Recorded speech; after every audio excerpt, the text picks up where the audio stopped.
Assalamualaikum warahmatullahi wabarakatuh. Kali ini kita bahas tentang use case. Use case itu sebenarnya adalah salah satu bagian ya dari dokumentasi terkait dengan sistem yang akan kita buat ya. Jadi fungsi-fungsi apa saja yang ada di dalam aplikasi, nah itu dinamakan use case ya.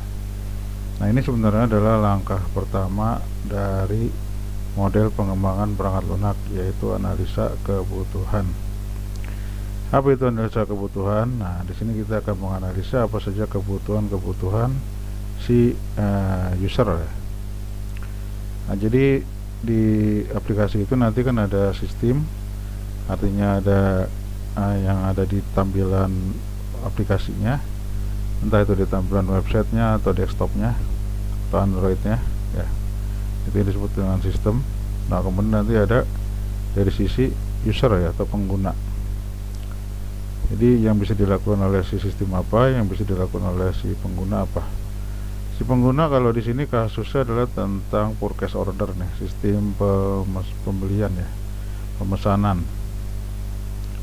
Ini sistem pemesanan ya, purchase order. Nah yang pertama adalah stop nih, user stop ya. Jadi si setup itu nanti bisa melakukan login ya. Login ini adalah sebagai validasi ya, memastikan aksesnya benar atau tidak ya, bisa masuk atau tidak. Jadi login ini keperluan untuk validasi. Dia dapat mengelola barang ya, nih bisa melihat, menambah. Ini sebenarnya bisa dijadikan satu nih, melihat, menambah. Ini bisa dijadikan satu yang disebut dengan mengelola data barang ya. Kemudian bisa melakukan permintaan atau pemesanan barang ya. Nih sebenarnya transaksinya ini aja nih sih, dia satu sebenarnya. Melakukan purchase order ya, pemesanan barang. Termasuk nanti ya kuantitinya, jumlahnya. Ini sebenarnya bisa dijadikan satu nih, yang permintaan barang. Sebenarnya bisa dijadikan satu, yaitu staf dapat melakukan purchase order gitu. Staf dapat melakukan, bahasa Indonesianya staf dapat melakukan pemesanan barang. Itu aja sebenarnya bisa dijadikan satu nih, nggak perlu dipecah-pecah. Jadi nanti case-nya itu login, kemudian mengelola data barang, kemudian melakukan pemesanan barang. Nah user yang kedua yaitu manager. Nah si manager ini kalau pada sebuah toko ya, nah ini ada manajer tokonya, dia bisa login, dia bisa melihat data permintaan atau data pemesanan ya. Kemudian dia juga bisa mengelola data pemesanan ya.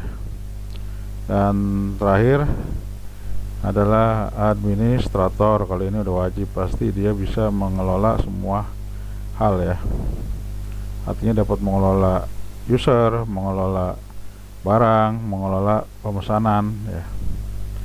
Itu untuk usernya.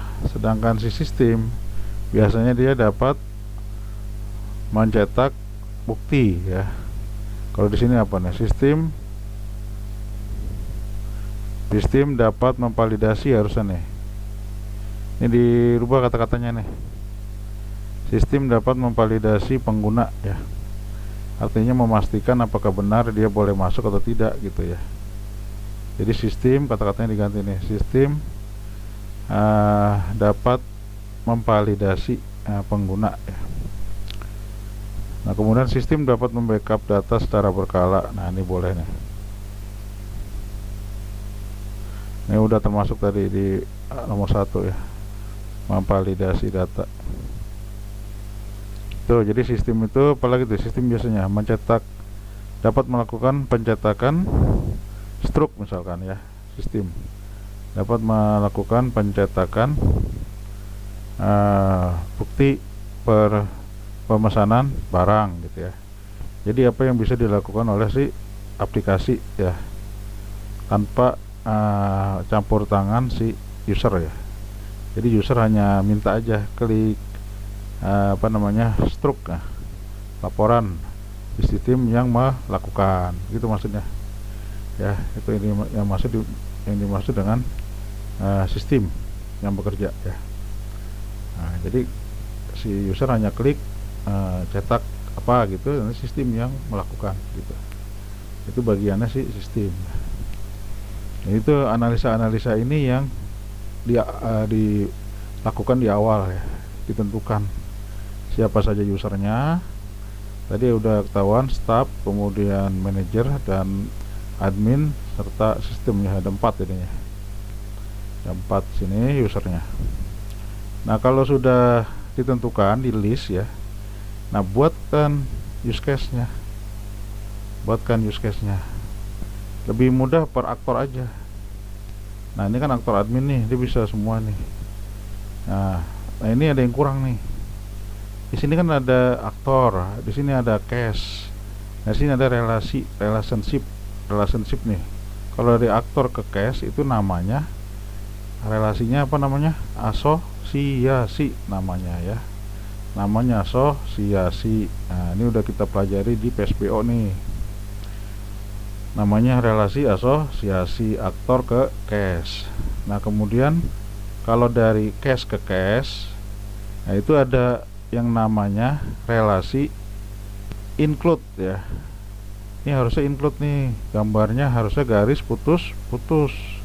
Nih kalau ke login itu berarti dia kebutuhannya untuk validasi. Jadi kan di sini ada case follow up data permintaan, melihat semua permintaan barang. Case ini nih harus sinkron nih sama yang di atas tadi. Nih sama yang di sini. Nih harus sinkron nih sama dianalisa kebutuhan. Satu login, kedua melihat semua permintaan barang, harus sinkron dia. Nah, jadi untuk bisa masuk ke menu ini, ke menu-menu melihat permintaan barang dan lain, dia harus login dulu, gitu maksudnya. Jadi harus pastiin dulu bener nggak aksesnya, dikasih kagak aksesnya gitu. Itu maksudnya, maka dia ada relasi include. Apa itu relasi include? Relasi yang case-nya itu tidak bisa berdiri sendiri ya.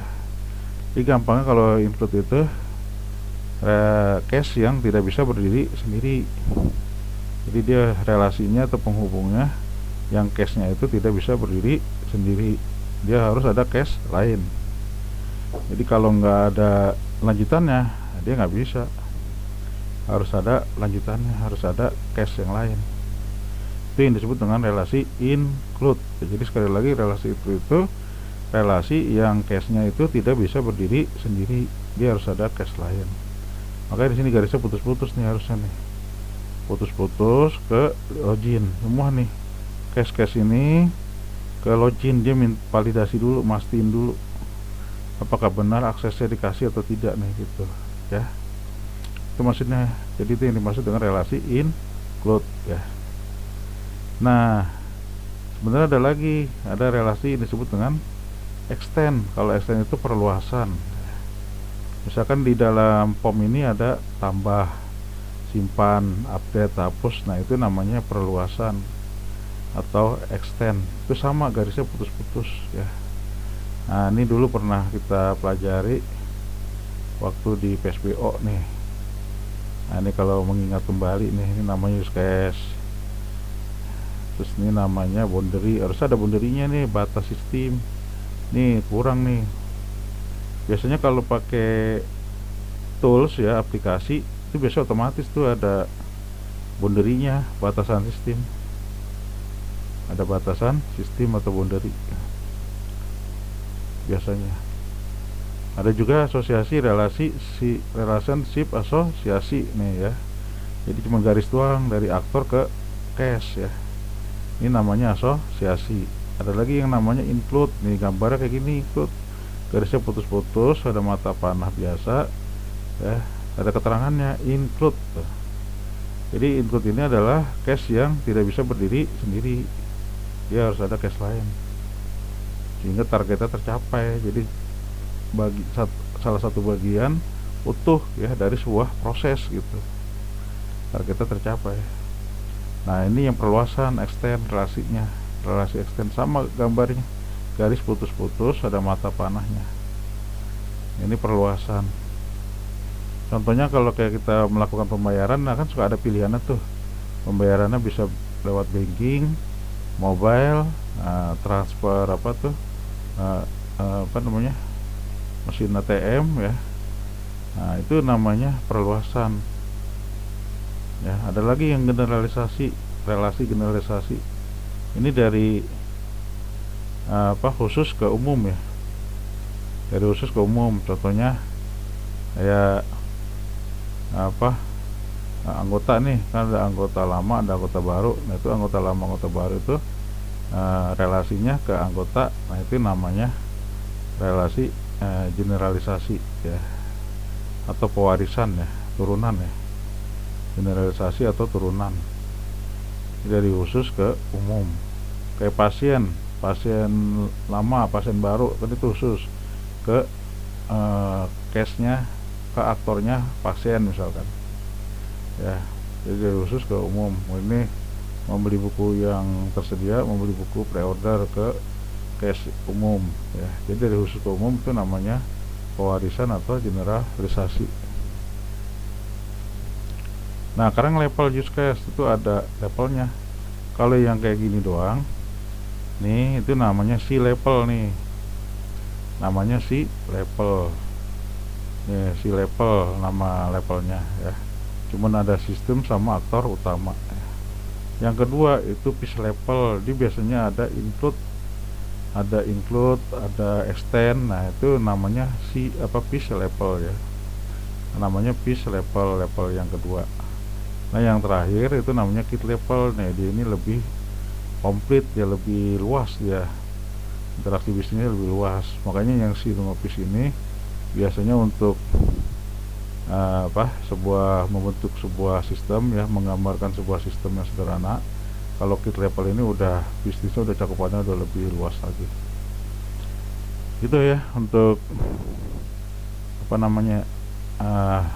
use case ya. Jadi use case itu adalah analisa kebutuhan, nanti di aplikasinya ada menu-menu apa aja gitu ya. Nah, makanya menunya kan nggak login doang dia. Login itu untuk validasi doang ya. Login itu untuk validasi doang. Jadi dia perlu untuk cache login untuk memvalidasi apa benar nih dia boleh masuk gitu ya. Jadi hanya salah satu bagian aja, login, pin. Kalau di ATM itu pin ya. Cache-cache yang lainnya banyak. Cache utamanya ada transfer, ada lihat cek saldo, ada ganti pin, ada apa lagi itu, penarikan ya. Nah itu kan cache-cache utama ya, cache-cache utama. Kalau di sini cache-cache utamanya ini follow up data, melihat semua permintaan, memproses, menghapus barang, bla bla bla. Ini semua adalah cache-cache-nya, cache-cache utama. Termasuk login nih cache juga ya, use case juga gitu ya. Jadi ini aktor, nah ini use case-nya, ini relasinya, relationship. Nah relasi itu tadi ada asosiasi antara aktor dan use case, ada include ya, dari case ini ke login itu namanya relasi include, artinya dia tidak bisa berdiri sendiri. Ada lagi, kalau yang satu lagi adalah extend. Nah sini nggak ada nih extend. Nah begitu juga dengan yang nih manager. Ini juga garisnya putus-putus nih, dari cache melihat data permintaan ke login, kasih keterangan tulisan include ya, kayak tadi tuh ada keterangan include. Nah kayak gini nih tuh, extend include tuh ada keterangan kayak gini, include. Oke, kelihatan kalau yang pakai tools atau aplikasi itu biasanya suka muncul tuh tulisan include-nya. Tapi kalau yang manual biasanya nggak ada lah. Kalau yang manual mah dikasih aja sendiri tulisan include ya. Nah, kalau yang pakai tools biasanya otomatis muncul tulisan include.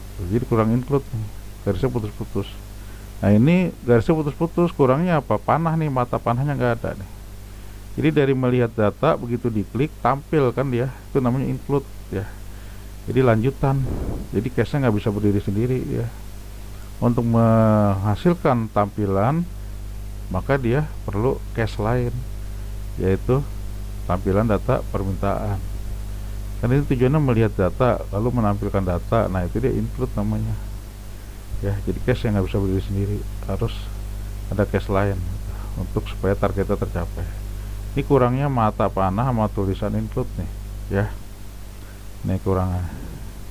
Jadi kita belajar dari dari realnya aja, dari dari kasus aja langsung ya. Kekurangannya di mana, nah itu kita tambahin. Jadi kita belajarnya dari kasus langsung. Jadi tinggal ditambahin mana yang kira-kira belum pas ya, belum sesuai. Jadi yang ini kasih putus-putus, kasih tulisan include. Yang ini udah putus-putus, kasih mata panah, kasih tulisan include gitu ya. Ini juga sama ya, mata panah kasih tulisan include, putus-putus kasih tulisan include.